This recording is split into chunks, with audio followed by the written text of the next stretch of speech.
Every problem you have in your life is because of your conditioning. And everything that you want to have in your life, you can get through proper conditioning. Your conditioning is basically the way that you respond to things in your environment or your circumstances. So let's say somebody calls you ugly. What your automatic response will be after that is based off your conditioning.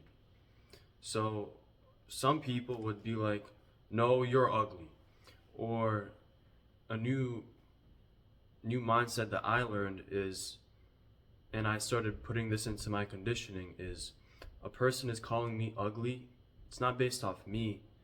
It's based off how they're feeling in the moment. Our conditioning is based off of our beliefs, our values, the way we think automatically, and also what we are surrounded by. If a person grew up in a third world country and they never saw anybody that's rich, they were poor their whole life, they never saw what money looks like, what a lot of money looks like. So they're conditioned to be poor because they don't know any other life. Compared to a person that was born in a rich family in a expensive neighborhood, they will have different sets of conditioning because of their circumstances. So I'm going to give a very well-known story of how the mind's conditioning works. Some of you watching this are probably familiar with Pavlov's dogs. So this guy, he had two dogs, and every time he rang the bell, imagine that there are two dogs in a cage, and right before the owner would feed the dogs, he would ring a bell. And as soon as he rang the bell, he would throw in two big pieces of raw meat for them to eat, right? And then every day he did this, and after a couple weeks, or after some time, when he rang the bell, even if he did not show any meat or bring out the meat, the dogs would start to salivate. And what happened here? The brain began to expect the meat to come just because they heard the sound of the bell. And our mind works the same way. When there is a certain stimulus, your mind is programmed to give a certain output. So basically our mind works like a computer. You put something in, you get something out. And we have the ability to control that. But most people never develop this skill. For most people, their conditioning doesn't serve them to be the best they can be. Their conditioning does not empower them to grow. For example, you were told that it is impossible to lose weight because of your genetics or some outside circumstance. But really, you're being influenced by society. And it's just not true. Weight does not just stay on you, because all of that is energy, especially if it's fat. I'm not going to get into the specifics of how you lose weight, but that is a limiting belief. Another one is lots of people these days are told that they have some kind of disorder. For example, anxiety disorder. And they're told, oh, you can't cure it. It's not possible. And it's just not true. There's so much you can do. But let's say that it's not curable.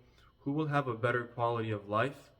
A person that believes that they could find a solution no matter what it takes, or a person that thinks it's not possible and they just live with the problem? Who will have a better quality of life? Another one. Let's say you did bad in school. If you let that circumstance define you, that will carry over into the rest of your life. So I just gave you some examples of beliefs and ways of thinking that don't serve people to become the best that they can be. You have to realize that if a belief does not serve you, it is not really your belief. You're taking on other people's insecurity. And because you were at a time of your life where you weren't very conscious or self-aware, you just listened to them, and now you're living with it. You're living with their pain, with their insecurity. You need to realize that you need to think for yourself. You can listen to people, but at the end of the day, you should only take in and incorporate into your life what serves you and your loved ones. And realize that your experience of life is not reality, but the reality that you focus on. Whether you have a good life or a bad life, it's all about what you focus on. And your focus is based off of your conditioning. If you're conditioned to focus on everything that's bad in your life, life is going to be bad. This is a concept that Tony Robbins talks about a lot. So if you change your conditioning, you can change your entire life. Whatever you want to achieve, you can achieve it regardless of what other people have told you, because not only have they never tried their absolute best to get to where you want to be, but they have no idea, absolutely no idea what you are capable of. Only you know that. Start to break down the conditioning that doesn't serve you. Figure out what you value most in your life. Start asking yourself questions that do serve you. What if I can do this? Start telling yourself, act as if I could. And you'll get much farther than the person that says that they can't. Yes, some people say that you're actually brainwashing yourself and that you're delusional.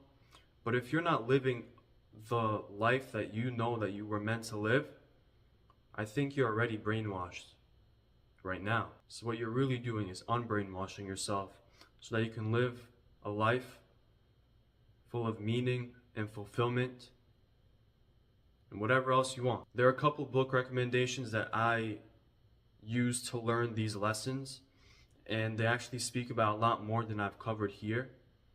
So the first book is going to be The 7 Habits of Highly Effective People by Stephen Covey. It is a very good book. Very good book. Number 2 is Psycho-Cybernetics. And number 3 is Tony Robbins' Awaken the Giants Within. Enough listening to others. Figure out what you want to have in your life and go get it. See you in the next video.